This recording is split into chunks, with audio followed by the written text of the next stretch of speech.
বন্ধুরা শেষ পর্যন্ত সেই সুখবরটি চলে আসলো যারা কিনা ইউএস এর অ্যাপ্লাই করে দুশ্চিন্তার মধ্যে ছিলেন যে অ্যাকচুয়ালি যেতে পারবেন কিনা বা অ্যাপয়েন্টমেন্ট পান কিনা। আমার মনে হয় না আপনাদের আর এটা নিয়ে টেনশন করা লাগবে।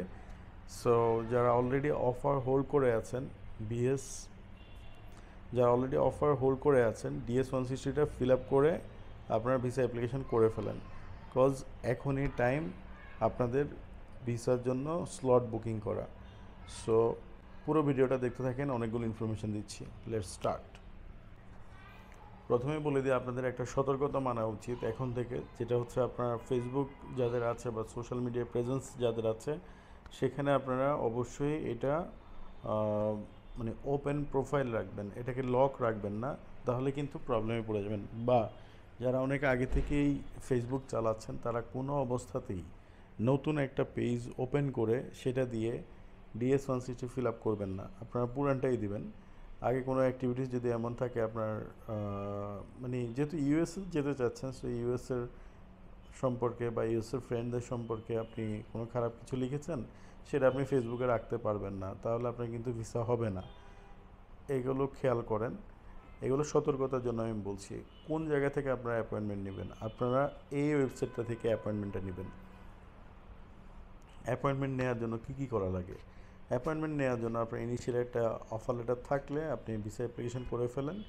DS-160 যে নাম্বার আছে সেখান থেকে আপনি যেটা করতে পারেন, ওই নাম্বারটা ইউজ করে আপনি হচ্ছে এম্বাসি ফি পে করে দেন।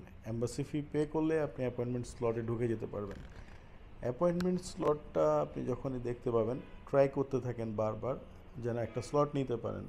আগে ভাগে ট্রাই করেন, সুযোগ থাকার সম্ভাবনা অনেক বেশি।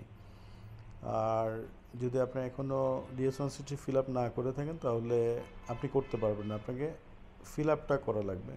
অ্যাটলিস্ট ওপেন করে কয়েকটা পেজ করলেন, পেজ করার পরে ওই নাম্বারটা দিয়ে আপনি ভিসা অ্যাপ্লিকেশনের যে পোর্টাল আছে সেখান থেকে আর কি আপনি ইয়ে করা লাগবে, এই যে ইস্টার্ন ব্যাংকের মাধ্যমে টাকাটা জমা দিয়ে দেওয়া লাগবে।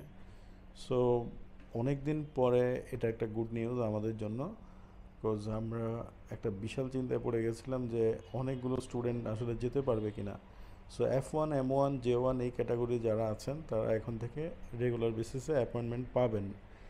আর এই ভিডিওটা আপনাদের সবার সাথে শেয়ার করে দেন, বন্ধুদের সাথে যারা ইউএসএতে যেতে ইন্টারেস্টেড বা অন্য কোনো কান্ট্রিসেও, তাদের কাছে শেয়ার করে দেন। আর ভিডিও যদি ভালো লেগে থাকে লাইক দিতে ভুলবেন না, সাবস্ক্রাইব করে রাখবেন পরবর্তী আপডেটের জন্য। ঠিক আছে, আজকে এই পর্যন্তই থাকুক, সবাই ভালো থাকুন, আসসালামু আলাইকুম।